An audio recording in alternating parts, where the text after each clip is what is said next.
Hey everyone, Mature Simmer here. So welcome to the next installment of generational farming.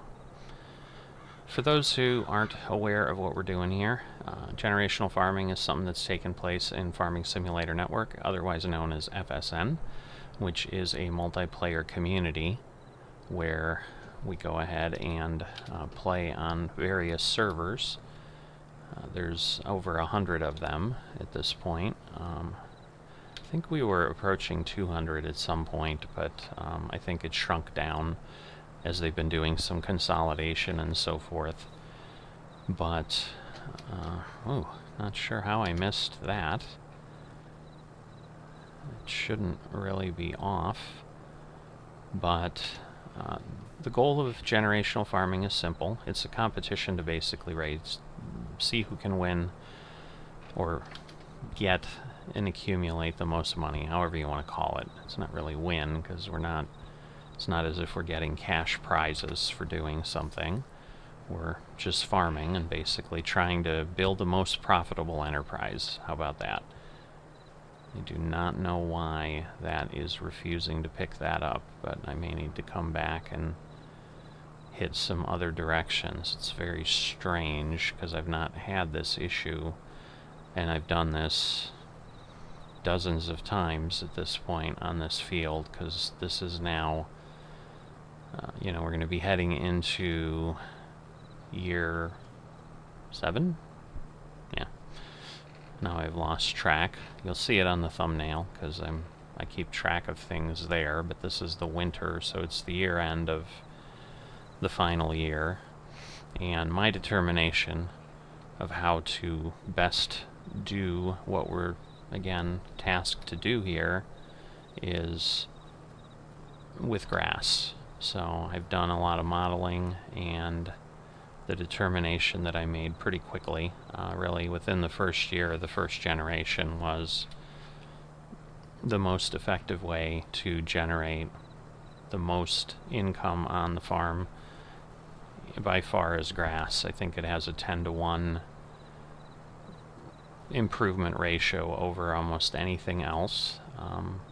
We've got an FM on our server here that is trying to do kind of we'll call it the wool supply chain, because they are going ahead and have sheep, creating wool, moving that through a mill to create fabric, and then taking that fabric to a tailor shop to create clothes, which they sell.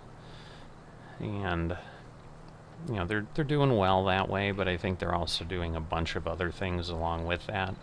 So I think they're still doing a minimal amount of grass sales and silage sales, because I think I've seen bales and things like that at times.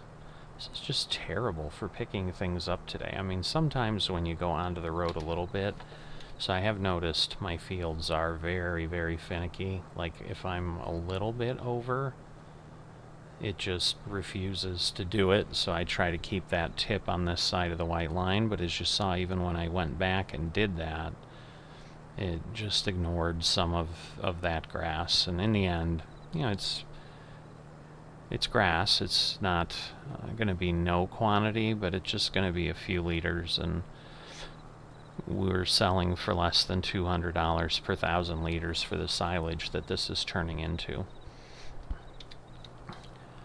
So the generations, the way this works is we're competing over 7 to 10 generations. This is the second of those generations, and those generations can last anywhere from 2 to 10 years each.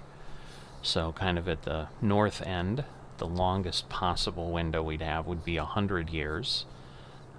So many generations, technically 10 at that point.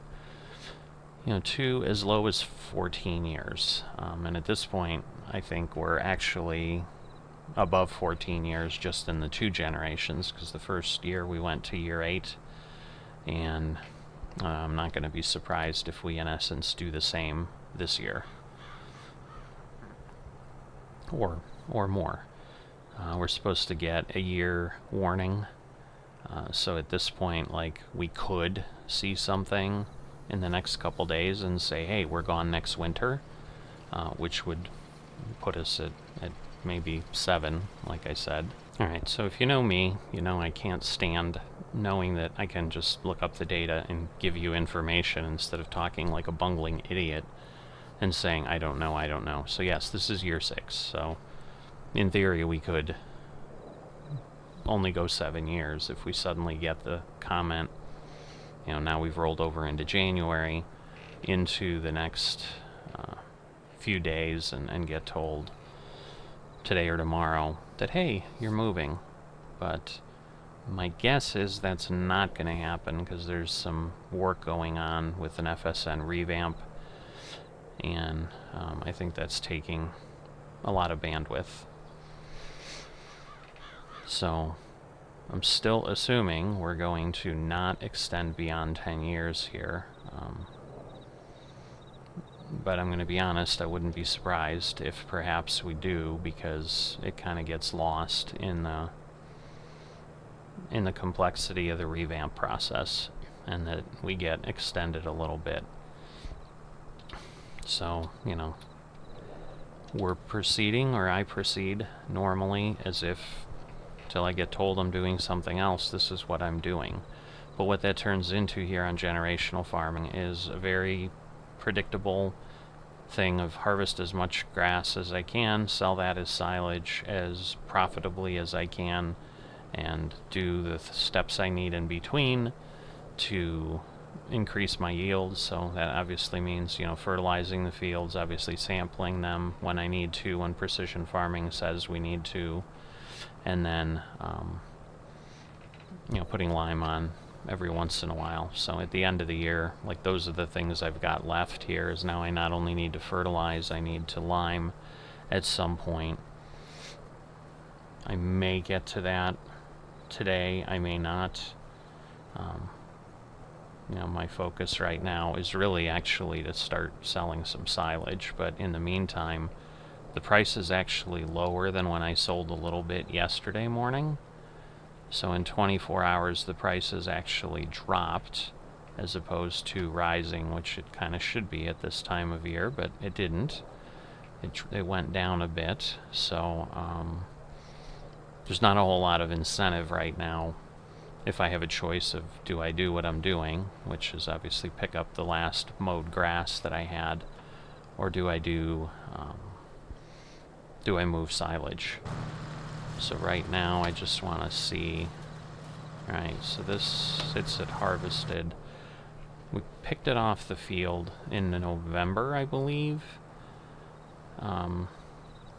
So we may have lost a growing cycle. I'm not quite sure. We're going to have to see what the next year looks like. I kind of got backed up this year a bit, and then that has just kind of thrown all the timelines off. So I'm doing the best I can. I ended up getting a good amount of material off the let me set my line here. I didn't do that before, but I can do that here.